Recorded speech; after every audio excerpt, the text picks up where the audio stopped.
자, EBS 수능 특강 교과서 개념학습 3강 메밀꽃 필 무렵 보도록 하겠습니다. 이호석이 썼어요. 메밀꽃 필 무렵. 자, 시작하자마자부터 야, 너무 눈물이 나지 않냐. 허생원은 계집과 연분이 멀었다. 모쏠이야 씨. 자, 모쏠이야. 그 모쏠 쓰지 뭐. 자, 허생원은 계집과 연분이 멀었다. 우리가 소설을 볼 때 가장 중요한 거 뭐라 그랬죠? 제일 먼저 인물이 처해 있는 상황과 인물의 성격을 캐치하는 게 진짜 중요해요. 여기를 이제 지금까지의 상황이라고 보면 좋을 것 같아. 얼근뱅이 상판을 들고 처대를 숫기도 없었으나 성격이 숫기가 없네요.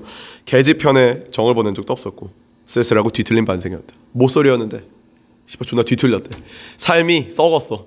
여기까지 이 사람의 삶을 요약적으로 제시했어요. 그래서 여기를 요약적 제시를 직접 제시라고 해.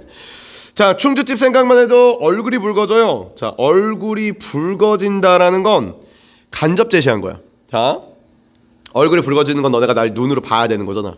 내가 부끄럽다고 얘기한 게 아니라 얼굴이 붉어졌으니까 간접 제시고 보여주기라고 얘기합니다. 간접 제시 보여주기. 자, 성격 확인할 수 있죠? 이 사람의 성격은 되게 부끄럽나 봐. 그러니까 지금까지 여자친구도 없었고 되게 부끄러운 사람인가 봐. 근데 얘가 화를 냈어. 왜 화를 냈냐면 따귀까지 때렸어. 이런 거는 굉장히 큰 사건이라고 보셔야 돼요. 그러니까 언제나 우리 소설 볼 때는 특이한 사건 이제 잡아주고, 사건 잡았으면 그 잡은 사건의 원인을 자꾸 파악을 해줘야 돼. 화가 난 거지. 그 왜 화가 났냐면 자기는 충주집을 좋아해. 충주집 생각만 해도 얼굴이 빨개지거든.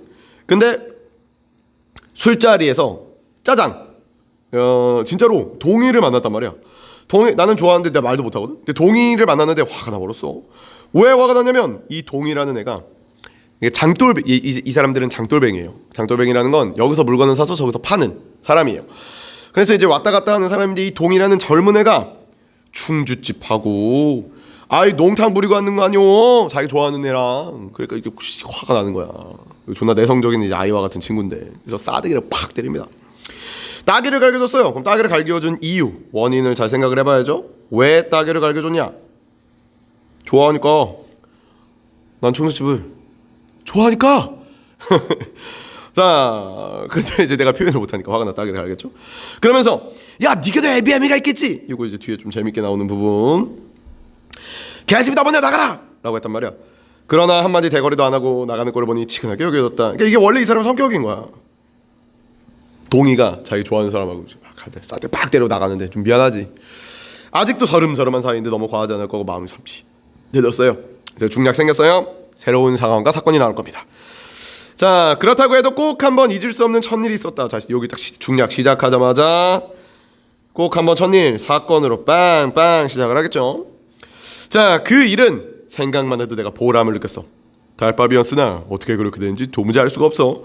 허생원은 지금도 그 이야기를 끄집어내려고 하는 건데, 달밤이었으나 그러니까 과거에 어떤 괴이한 사건이 있었을 때 달밤이었고, 달밤에는 그런 이야기가 격에 맞거든.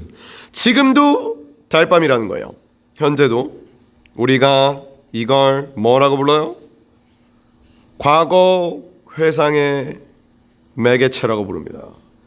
자, 그리고 달밤엔 그런 이야기가 격에 맞잖아요. 달밤은 이야기를 꺼내게 만들어주는 그런 촉매제도 되고, 그런 이야기를 꺼내게 만들어주는 분위기를 형성하게도 되겠죠. 과거 회상의 매개체는 현재에도 있어야 되고 과거에도 있어야 돼. 이런 과거 회상의 매개체야. 내가 가만히 이러고 있다가 이게 막 수업하다 갑자기 야, 내가 근데 생각해보니까 7살 때 바지에 똥을 쌌어. 뭐 이런 얘기는 안 한단 말이야. 현재 아이고 말 이상한데 씨. 현재에도 바지에 똥을 싸고 과거에도 바지에 똥을 쌌으면 그 바지에 묻은 똥을 보고 과거를 떠올리게 되는 거 아니야. 과거 회상의 매개체는 현재와 과거에 이제 둘 다 있는 그런 어떤 것들을 그렇게 연상하게 할 수 있는 것들을 매개체라고 합니다. 자, 그다음에 이제 B 부분인데, B 부분에는 이 이호석의 별명 중에 하나가 이제 그 시인을 배반한 소설가, 약간 이런 말을 써요. 소설을 쓸 때 되게 아름답게 시에서 많이 쓰는 기법들을 썼는데, 소설을 쓸 때 요런 데 보면 이제 몇 가지 좀 포인트들이 있어요. 여기 달의 숨소리가 손에 잡힐 듯 들리며 또는 여기 막 달이 푸르게 젖었다라든지 이런 말들, 뭐 빛을 흘리고 있다라든지. 보면 숨소리는 청각인데 손에 잡힌다는 거는 사실 시각이거든. 우리가 이걸 시해서 청각의 시각화, 공감각이라고 한단 말이죠. 그래서 소설을 되게 공감각을 좀 많이 사용을 했어요. 여기도 달이 푸른 건 시각이고 젖는 건 촉각이니 시각의 촉각과라고 얘기할 수도 있고요. 그래서 되게 아름다운 이런 그런 현재 그 메밀밭의 풍경을 예쁘게 그려주고 있었고요. 여기 하나 더 있죠. 딸랑딸랑 흘러간다. 딸랑딸랑 청각에 흘러간다. 시각화 사용했습니다. 꼭 이런 날 밤이었네 해서 이제 과거의 사건을 떠올리게 됩니다. 과거에 달밤이 있는 걸. 과거에 자 여기서 소설에서 과거의 사건이 현재의 사건에 영향을 주면 진짜 중요합니다. 아주 중요해요. 영향을 이게 주거든. 이야기 끝까지 다 알고 있으면 한번 읽어보고 이제 어떤 영향을 주는지 한번 생각을 해볼 건데, 갔는데 성서방네 처녀를 마주쳤단 말이지. 이게 꼭 한번 자신이 갖고 있는 아름다운 추억이었구나. 허생원은 모쏠인데 딱 한 번 하룻밤 여자랑 이제 밤을 보내, 여자친구랑 밤을 보내 이제 저기 있단 말이에요. 근데 이제 날 기다리는 논팽이가 있는 것도 아니었고 처녀는 울고 있었고 그 처녀 일이 있었나 봐. 집안은 아주 어려웠고 그 처녀가 시집 가기 싫었고 이런저런 이야기를 했는데 참 무섭고 기막힌 밤이었어 하고 그 다음날 제천으로 도망가 버립니다. 처녀가 사라져요. 웬 집안이 사라진 날이었네. 장터에는 소문이 발끈 뒤집혀 고작해야 술집에 팔려갔다고 여러 가지 얘기들이 있는 거야. 그때부터 봉평을 마음에 둔 건, 반평생 둔 건 내가 그 처녀 때문이었네 하면서 갑자기 과거 이야기를 한단 말이야. 이 이야기를 왜 하냐를 알려드리면, 허생원이 성처녀와 아름다운 하룻밤을 보냈어요. 이게 과거의 사건이에요. 현재의 사건은 이 중략 전에 허생원이 동이의 싸대기를 때린 거예요. 야, 너 네 애비도 없냐 하면서 팍 때렸다고. 과거의 사건이 현재 사건에 영향을 주면 되게 중요한데 이게 사실 영향을 주거든. 왜냐면 허생원과 성서방네 처녀가 하룻밤에 이렇게 아름다운 이렇게 딱 했는데 그 미라클로 하룻밤에 아이가 생겨버렸네. 그래서 허생원은 몰라. 근데 그걸 그 아이가 누구냐면 동이일 거라고 추정합니다. 그러니까 동이가 자기 아들이야. 그러니까 허생원이 아까 짜증 때리면서 네가 내 애비 같겠지? 그게 자기야. 자, 그래서 과거에 지금 이 성서막내 처녀와의 사건이 현재의 사건에 영향을 주는 게 느껴지시죠? 되게 중요한 부분입니다. 이 부분을 좀 알아놔야 돼요. 모의고사 같은 경우에 나올 수 있잖아. 자, 그래서 수조 왔지. 그러자 이제 여기 조선달이 하는 얘기야. 나는 조선달은 가족이 있나 봐. 지내기도 힘들 거 아닌가. 난 가을까지만 하고 해 아직 가려네.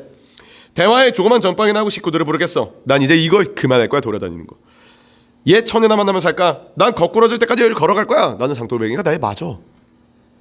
산길을 벗어나서 큰 길이 튀어졌다. 그러니까 지금 이 길이 되게 좁아요. 그러다가 산길이 끝나고 길이 넓어져요. 그럼 이걸 그림으로 그려보면 길이 좁았을 때는 허생원, 조선달, 동이 이렇게 걷다가 큰 길로 튀지면서 허생원, 조선달, 동이 이렇게 쓰는 거거든.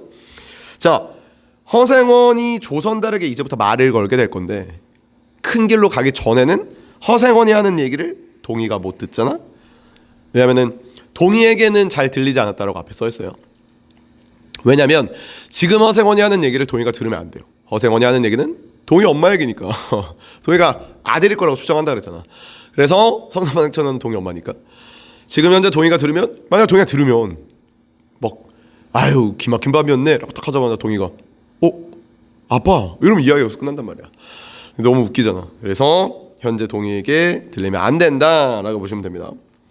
천만에요. 되려 부끄러워요. 네, 미안하다 그래. 실수했다고. 개집애가 웬 걸까요? 전 어머니 생각뿐이에요. 이게 마지막 사건인데. 아버지 없나? 돌아가셨나? 애초에 없어요. 애초에 아버지가 없는 사람은 있을 리가 없죠. 그러니까 여기는 사건이고 그 원인은 사실 아버지가 허생원이더라 라는 건 뒤까지 읽어봐야 알 수 있는 것이라고 보시면 됩니다. 자, 메밀꽃 필 무렵이고요. 뭐 그런 인간의 애정과 그런 뭐 아름다운 풍경과 사실은 뭐 허생원의 아들 찾기 이야기가 이 글의 주제이지 않나라고 보시면 됩니다. 자, 그럼 여기까지 하도록 하겠습니다.